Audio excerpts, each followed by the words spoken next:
자, 이번에 미국 증시 핫한 이슈들 그리고 핫한 종목들 체크해보는 굿모닝 라이브 시간입니다. 도매스의 하나증권 더 센터필드 W 지점의 김세한 골드 PB와 함께합니다. 안녕하십니까? 네, 안녕하세요.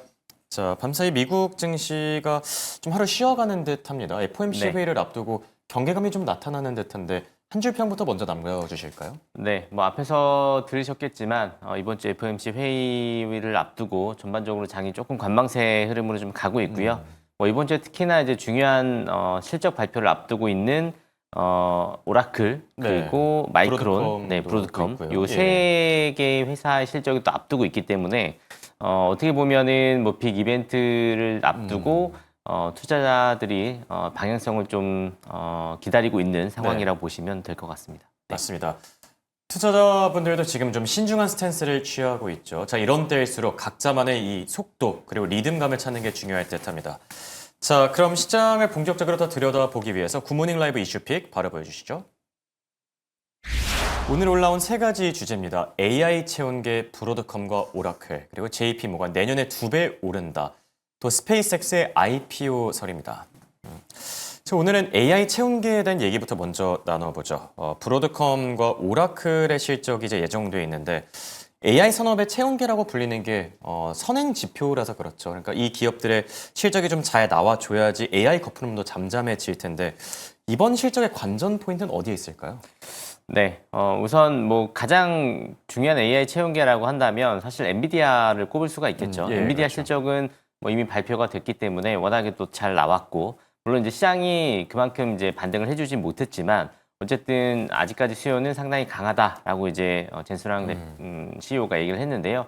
이번 주에 나올 오라클, 마이크론, 브로드컴 같은 경우는 다 각기 이제 좀 다른 섹터의 어떤 영향력이 좀 있는 그런 이제 종목이라고 보시면 좋을 것 같은데 특히나 오라클 같은 경우는 엔비디아 GPU를 이제 발주를 많이 하고 있기 때문에 이 GPU의 수요 그리고 AI 캐펙스나 이제 이 데이터 센터 규모 확장 속도를 가장 빨리 체감할 수 있는 또 기업이다 보니까 그렇죠. 그리고 최근에 오라클의 부채 문제가 상당히 좀 불거지다 보면 불거지고 있었기 때문에 이 AI 쪽의 버블의 이슈가 가장 많이 또 관전 포인트로 또 볼 수 있는 종목 중에 하나라고 보시면 좋을 것 같고요. 네.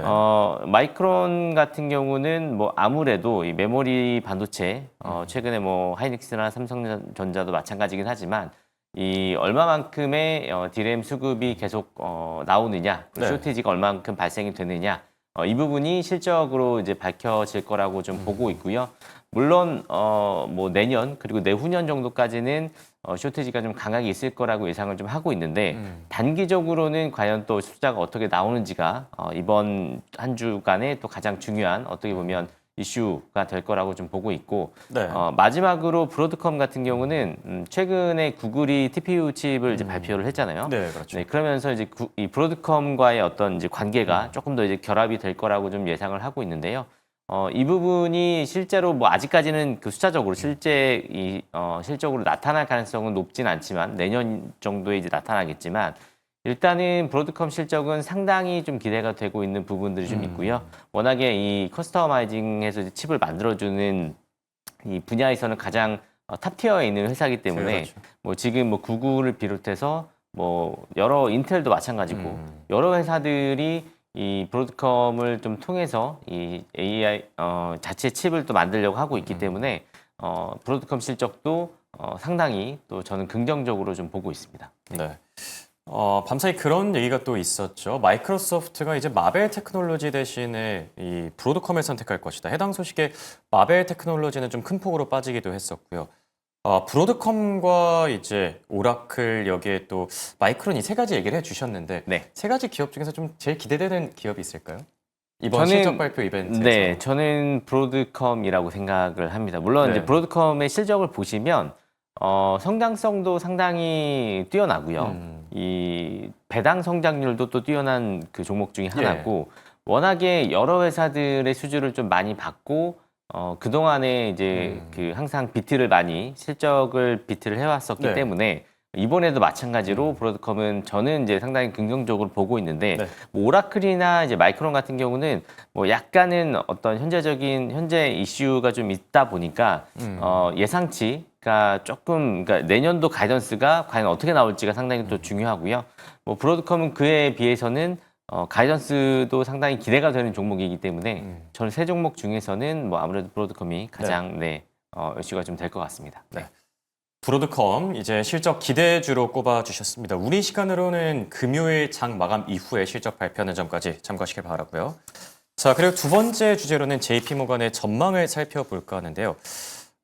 내년까지 2배 오른다. 이게 비트코인 네. 얘기인 것 같은데 네. 최근 들어서 비트코인과 관련돼서 좀 긍정적인 얘기를 많이 못 들어본 것 같은데 오랜만에 네. JP모건 쪽에서 좀 좋은 얘기를 꺼내줬어요. 네. 비트코인 박스권 좀 탈출할 수 있을까요?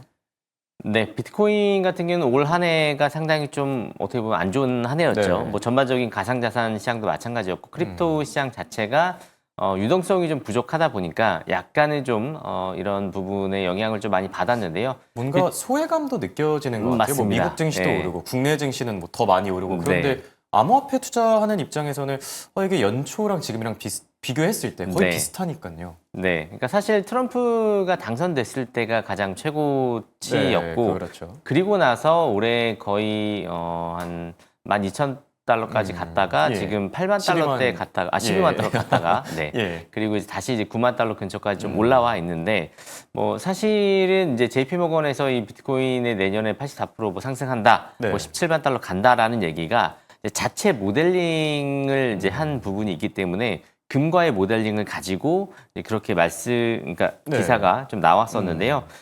이 부분은 사실 이제 어떻게 보면은 조금 이제 계산을 해봐야 되는데 이걸 수식으로 말씀을 드리면 네. JP모건에서 말하는 요 비트코인과 금 비교 지표라고 이제 나온 부분을 정리해서 말씀을 드리면 비트코인의 적정 가격은 네. 금 가격 곱하기 금 변동성을 비트코인 변동성으로 나눔 값이 비트코인의 적정 값이다라는 얘기거든요. 그래서 17만 달러라는 전망이 나온 거군요. 맞습니다. 그러니까 금 대비 동일한 위험과 같이 저장을 할 수 있는 비트코인이라고 한다면 네. 이 비트코인의 적정가는 변동성이 더 높기 때문에 그만큼 적정가, 이론가도 더 높아야 된다라는 네. 이제 그런 결론에 좀 도달했다라고 보시면 좋을 것 같고요. 이제 그 기준으로 했을 때 지금 금 가격이 워낙에 많이 올랐잖아요. 4,000달러 위쪽으로 그렇죠. 많이 올라왔기 때문에 그 기준으로 봤을 때는 내년도에 17만 달러가 이 적정한 이론값이다. 네. 이제 라는 얘기거든요. 물론 이제 차장님 생각은 어떠세요? 저는 올해보다는 분명히 내년이 더 좋을 거라고 생각을 하고요. 예. 이제 그 근거는 FOMC 의장이 이제 바뀌잖아요. 케빈 그렇죠. 헤셋 그 제일 위원- 유력하다고 네, 제일 하죠. 유력하다고 할 수 있는데 예. 케빈 헤셋 그 지금 뭐 위원이 위원장, 예. 네, 위원장이 가장 비트코인 그러니까 금리 인하에 비례기파적인 사람 중에 한 명이고 그렇죠. 그렇게 된다라고 봤을 때는 뭐 트럼프 옆에서 가장 이제 보좌를 할 수 있는 부분이기 때문에 뭐 트럼프가 이제 가상 자산을 좀 많이 밀어주고 있고 이런 부분이 금리 인하와 또 같이 결합이 되면 네.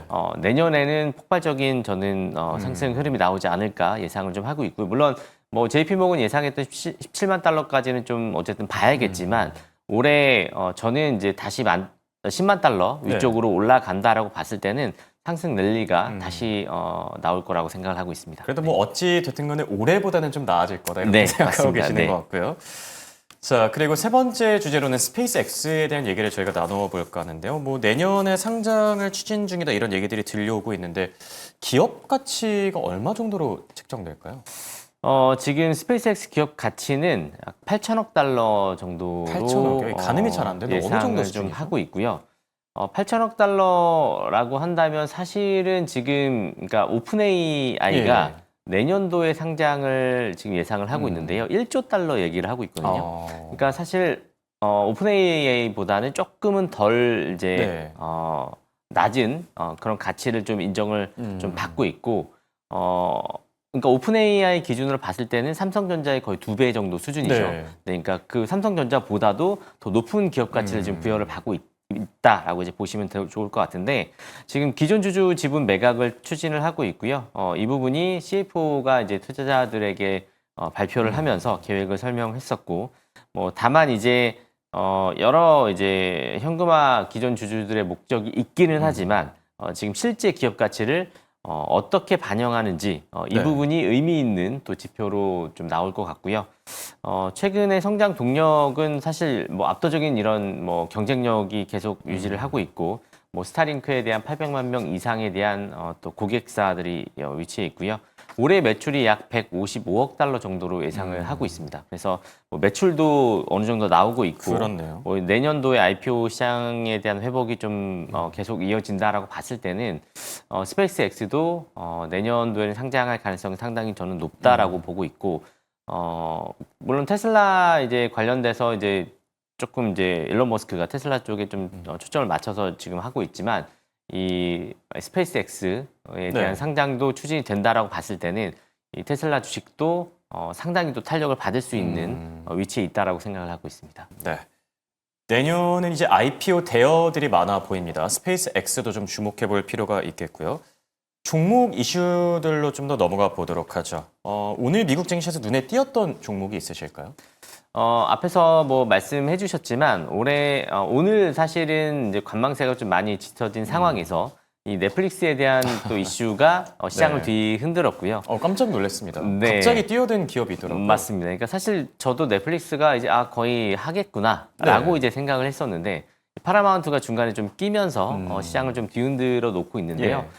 파라마운트가 이 워너브라더스, 그러니까 워너브라더스는 뭐 많이 아시는 이제 반지의 제왕, 예, 그렇죠. 또는 뭐 슈퍼맨, 뭐 배트맨, 뭐 이런 이제 여러 이제 명작들을 내놓고 있는 회사인데 네. 파라마운트가 워너브라더스를 적대적으로 인수하겠다라고 선언을 했고요.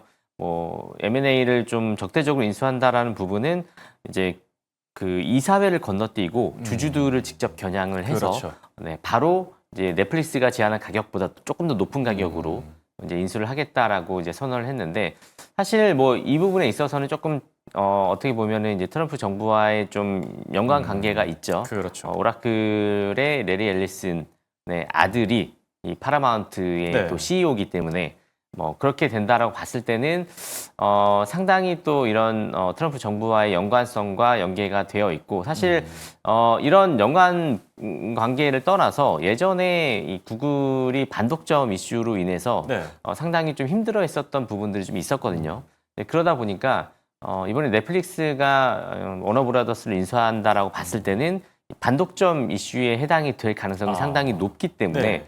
그렇게 된다라고 보면 또 어떻게 보면 이 파라마운트의 워너브라더스 인수가 또 급격하게 진행이 될 수 있는 상황이 발생이 될 수 있다라고도 생각을 그럴 수도 하고 있습니다. 있겠네요. 네. 그래서 뭐 넷플릭스가 최근에는 이제 스플릿을 했죠. 이제 분할을 10대 1로 분할을 네. 했고 그리고 나서 이제 조금 더 주가가 좀 잘 가고 있었는데 지금 이 인수 이슈에 조금 주가가 좀 막혀 있고요.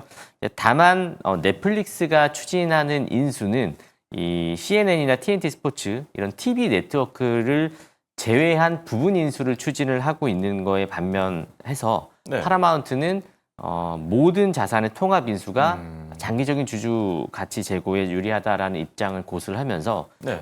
모든 자산을 인수하겠다라고 이제 밝혔습니다. 그래서 약간의 좀 차이는 있는데 뭐 이 부분은 어쨌든 조금은 더 지켜보셔야 될 것 같습니다. 네.